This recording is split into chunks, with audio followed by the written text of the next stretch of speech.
अस्सलाम वालेकुम।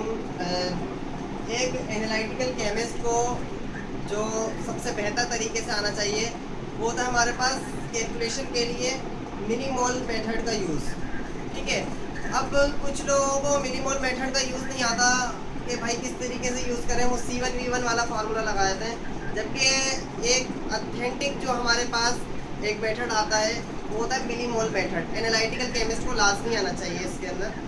तो वो आज सिखाएंगे कि किस तरीके से स्टैंडर्ड करते हैं। ठीक है, स्टैंडर्डाइजेशन सिखाएंगे।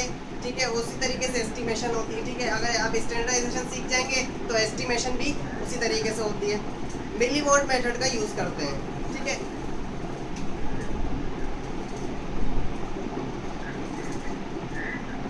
तो ये मैंने लिख दिया स्टैंडर्डाइजेशन ऑफ NaOH।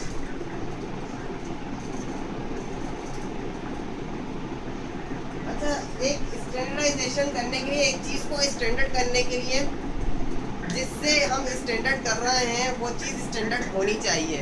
मतलब अगर हम NaOH को स्टैंडर्डाइज कर रहे हैं तो जिसको स्टैंडर्डाइज कर रहे हैं मतलब NaOH को, तो जिससे कर रहे हैं मतलब HCl से, तो HCl स्टैंडर्ड होना चाहिए।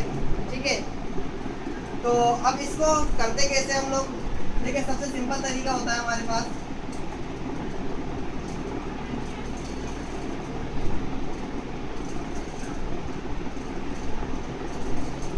मोल पर लीटर। ठीक है, ये किसी भी चीज़ की हम लोग क्या कर ले लेते हैं, कंसंट्रेशन। ठीक है, उसको मल्टीप्लाई करवा दो किससे, उसके वॉल्यूम से। तो वॉल्यूम लाजमी तौर पर ml में ही आता है। कम कम यूज़ करते हैं ना वॉल्यूम, तो ml में आता है। अच्छा, अब हम यहाँ पर लिखते हैं भाई किस चीज़ का वॉल्यूम। अब जो चीज़ स्टैंडर्ड है ना, जिस चीज़ को स्टैंडर्डाइज कर रहे हैं उसका वॉल्यूम नहीं आएगा। जो चीज़ स्टैंडर्ड है हमारे पास, तो स्टैंडर्ड हमारे पास क्या है? अब हम लोगों ने सपोज यहाँ पर केस लिया है हम लोगों ने NaOH बेसिस HCl का। ठीक है, तो HCl ये चीज़ हमारे पास स्टैंडर्ड है पहले ही। ठीक है, और हम स्टैंडर्डाइज कर किसको रहे हैं? NaOH को।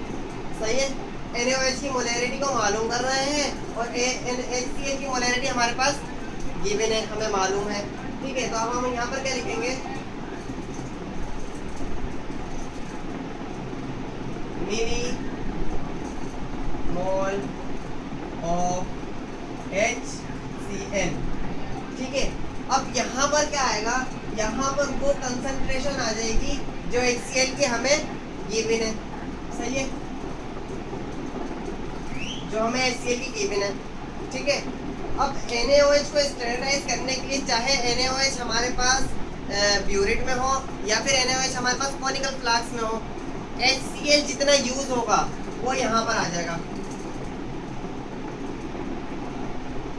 इस जगह पे वो आ जाएगा। तो यूज HCl लिख दो। सही है भाई। अब यहाँ पर हम लोगों को क्या देखना पड़ेगा कि यहाँ पर हम लोगों को एक, जिस तरीके से मैंने आप लोगों को यूनिट कन्वर्जन का लेक्चर दिया था पिछले 3-4 वीडियोस पहले कि भाई यूनिट कन्वर्जन किस तरीके से करी जाती है, तो इसमें यहाँ पर यूनिट कन्वर्जन होगी। क्या होगा? लीटर से लीटर कैंसिल हो जाएगा भाई, और यहाँ पर हमारे पास जो आंसर आएगा वो आ जाएगी क्या? मिली मोल। ठीक है, m यहाँ से आ गया मिली और मोल यहाँ से आ गया। अब ये मिली मोल किस चीज़ के निकले? ये मिली मोल निकल गए हमारे पास HCl के। तो यहाँ पर लिख दो मिली मोल ऑफ HCl। ठीक है भाई, ये बात तो समझ में आ गई। क्या करना है? सबसे पहले हम लोगों को जो चीज़ स्टैंडर्ड है उसके मिली मोल्स निकाल लेने हैं। तो स्टैंडर्ड क्या था हमारे पास?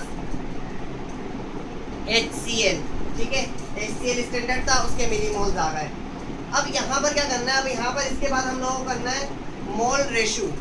मोल रेशो लगाना है, मोल रेशो,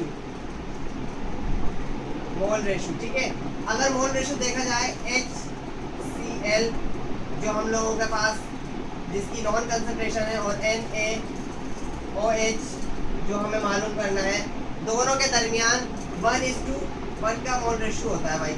सही है, मतलब इसका 1 मोल यूज हुआ है तो इसका भी 1 मोल यूज होगा। जब इसका 1 मिली मोल यूज हुआ है तो इसका भी एक मिली मोल यूज होगा। ठीक है भाई, यहाँ तक समझ में आ गया। अब ये जो चीज दिख रही है हमें, इसको हम नाम दे देते हैं ए का। ठीक है, ए मिली मोल्स निकल गए हमारे पास किस चीज के, HCl के। अब हमें निकालने NaOH के मोल, फिर इसकी मोलैरिटी आ जाएगी। ठीक है, तो ये ए मिली मोल ऑफ HCl बराबर है, अच्छा 1:1 का रेशियो है, इसका मतलब ए मिली मोल इसके हैं HCl के, तो ए मिली मोल ही NaOH के होंगे। मिली मोल ऑफ NaOH। ठीक है भाई, यहाँ तक हो गया, बहुत इजी से था। क्या हम लोगों ने यहाँ पर लगा दिया 1:1 का रेशियो, कि 1 ही यूज हुआ है HCl का, तो 1 ही NaOH का यूज होगा मिली मोल। ठीक है, तो ए मिली मोल यूज हुए थे, ए यहाँ से आ गया, तो ए ही NaOH के यूज होंगे। ठीक है, अब हमें क्या निकालना है, अब मिली मोल्स के बाद हमें जाना है डायरेक्ट मोलैरिटी के ऊपर, किसकी, NaOH की। NaOH की मोलैरिटी हमें मालूम करनी है ना, तो NaOH की मोलैरिटी के पास जाना है। तो मोलैरिटी ऑफ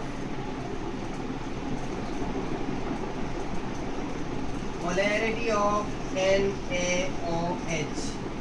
ठीक है भाई, मिली मोल्स हमारे पास आ गए हैं।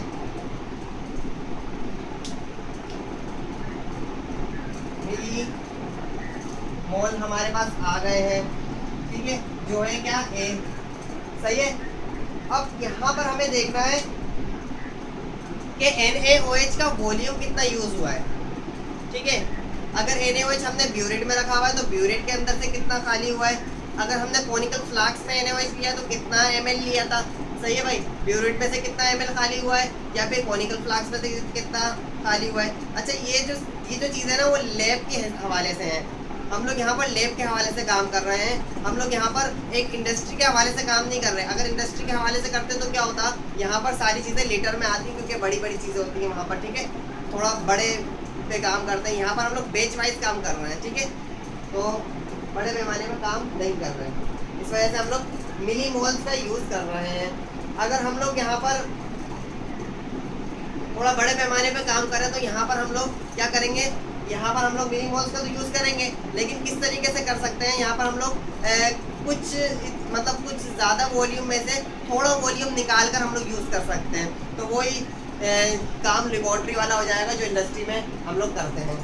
ठीक है, अच्छा अब हम लोगों को क्या है भाई, यहाँ पर जो वॉल्यूम आएगा डिवाइड में, वो वाला आएगा जो हमारे पास NaOH यूज हुआ है।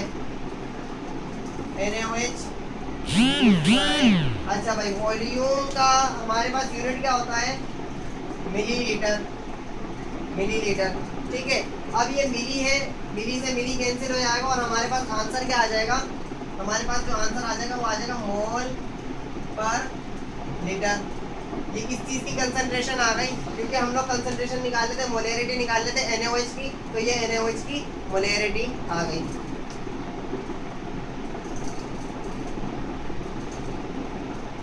NaOH की मोलैरिटी आ गई। तो बहुत आसान तरीका है ये स्टैंडर्डाइज करने का। इसी तरीके से एस्टिमेशन करी जाती है। अब एस्टिमेशन किस तरीके से करी जाएगी ये ज़रा समझें कि जब यहाँ पर हमारे पास NaOH स्टैंडर्डाइज हो गया, NaOH स्टैंडर्डाइज हो गया, इसका मतलब क्या है कि भाई अब NaOH किसी और को एस्टिमेट कर सकता है। अब जब किसी और को एस्टिमेट करेगा तो यहाँ पर मिलीमोल्स किसके निकालेंगे, NaOH के निकालेंगे। किस तरीके से, NaOH उस एस्टिमेट करने वाले सैंपल में कितना यूज़ हुआ है, सही है, जितना यूज़ होगा वो वाले वॉल्यूम लिख देंगे NaOH का, मिलीमोल्स आ जाएंगे। उसके बाद उन दोनों के दरमियान का रेशो लिख देंगे। मिसाल के तौर पर यहाँ पर NaOH है और कोई दूसरी चीज़ है जिसके दरमियान कोई दूसरा रेशो है, मतलब H2SO4 है, जिसको हम लोग क्या कर रहे हैं, मिसाल दे रहा हूँ एक कि H2SO4 है जिसको हम लोग एस्टिमेट कर रहे हैं, तो 1:2 का रेशो आ जाएगा, 2:1 का रेशो आ जाएगा। NaOH यहाँ पर आ जाएगा और H2SO4 यहाँ पर आ जाएगा। NaOH के कितने मोल यूज़ होंगे, 2, और H2SO4 का 1 मोल यूज़ होगा। उसके बाद यही चीज़ करनी है जिस तरीके से मैंने इसमें बताया है। तो एस्टिमेशन और स्टैंडर्डाइजेशन दोनों सेम है, लेकिन क्या होता है स्टैंडर्डाइज करने के लिए एक स्टैंडर्ड का होना ज़रूरी है, और फिर एस्टिमेट करने के लिए उस स्टैंडर्ड उस चीज़ का होना ज़रूरी है जो स्टैंडर्डाइज हुई भी हो। ठीक है, तो उम्मीद है कि समझ में आया होगा। ये बहुत आसान सा टॉपिक है और मिलीमोल्स का बेस्ड है यहाँ पर एनालिटिकल केमिस्ट्री। अगर आप कर रहे हैं, एनालिटिकल केमिस्ट आप बन रहे हैं, तो आपको मिलीमोल्स मेथड पे बहुत अच्छी तरीके से महारत हासिल होनी चाहिए। ठीक है, तो उम्मीद है कि आप लोगों को समझ में आया होगा। वीडियो को लाइक करें, सब्सक्राइब करें चैनल को और आगे शेयर करें।